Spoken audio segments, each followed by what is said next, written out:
Hey everybody, today I want to talk to you about fear and doubt, right? With everything that's going on around us, it's easy for us to fall into a mode of fear and doubt. And actually, on my website, ChandraMOrtiz.com, I have a blog and that deals with this issue, but what I call the blog and what I'm going to call the segment when I put the description in the description box will be never forget that you're on your way, that you are already on your way. And whenever we set out to build something, the gap between where we are and where we hope to be can seem impossible to us and overwhelming. And the typical questions we have are, what am I going to do to get there? What do I do next? How am I ever going to get there, right?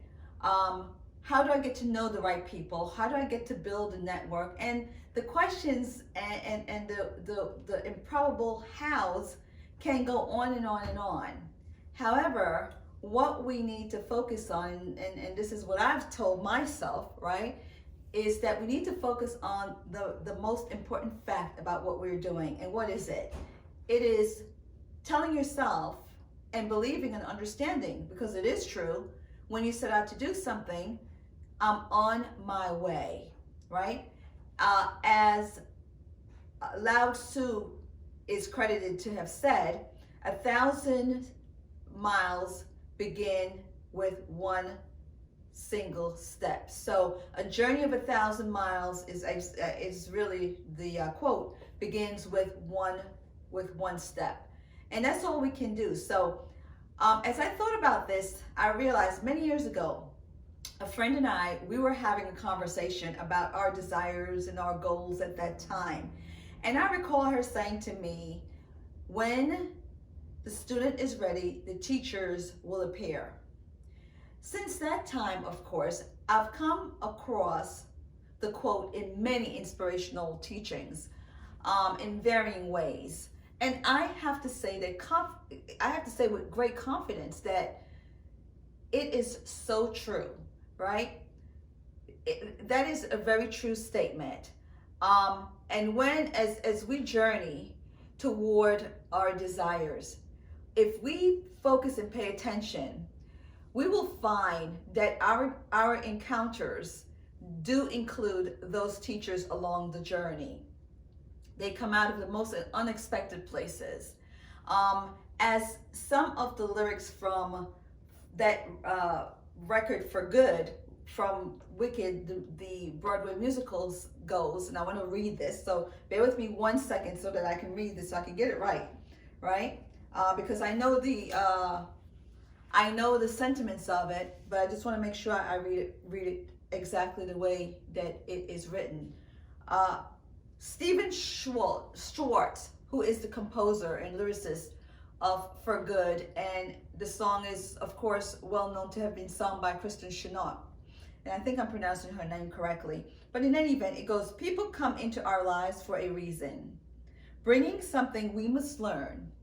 And we are led to those who help us most to grow if we let them and we help them in return, right? And that is very, very true. And that's what that is all about when you talk about when the student is ready, the teacher will appear. So I wanted to just share with you today some of my advice and reminders, I guess, because what we will find is that as we journey toward our desired ideals and goals, there are disappointments. Disappointments are just a part of life, right?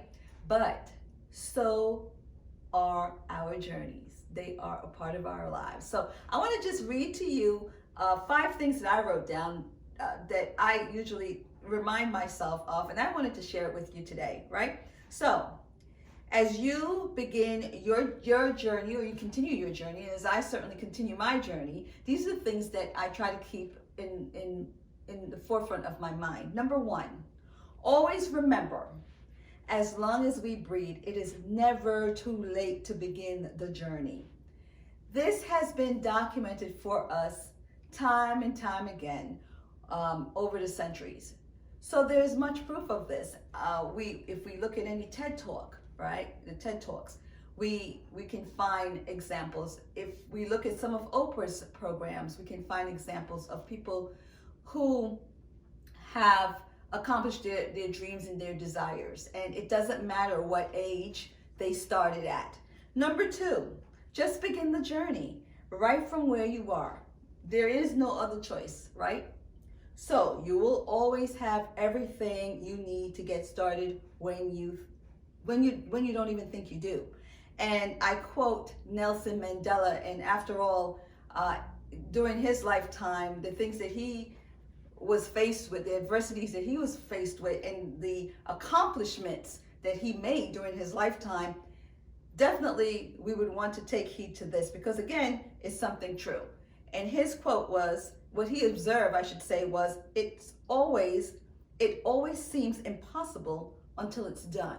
And isn't that the truth, right? Number three, the value you seek for yourself, remember, others are seeking it for themselves. So, and I will give you a quote here. If you were to line up on one side of the earth every human being ever lived or ever will live, and you take a good look at the whole motley crew, you wouldn't find anybody quite like you. However, if you were to line up on the other side of the earth, right, every other living thing that ever was or will be, you will find that the creatures on the people side would be more like you than anything on the other side. And that is Robert Fludgem from one of his books. Number four, don't waste time on another person's hang-ups. Appreciate it, appreciate the experience, but move on. Don't linger in their pond. Swim away and find your ocean. And that is a quote from In the Garden of Thoughts from Dudwinski. And number five, do something, no matter how small, toward your goal every single day. We are all working toward finding our groove, right? So I hope this is helpful for someone out there. Please be safe and be creative.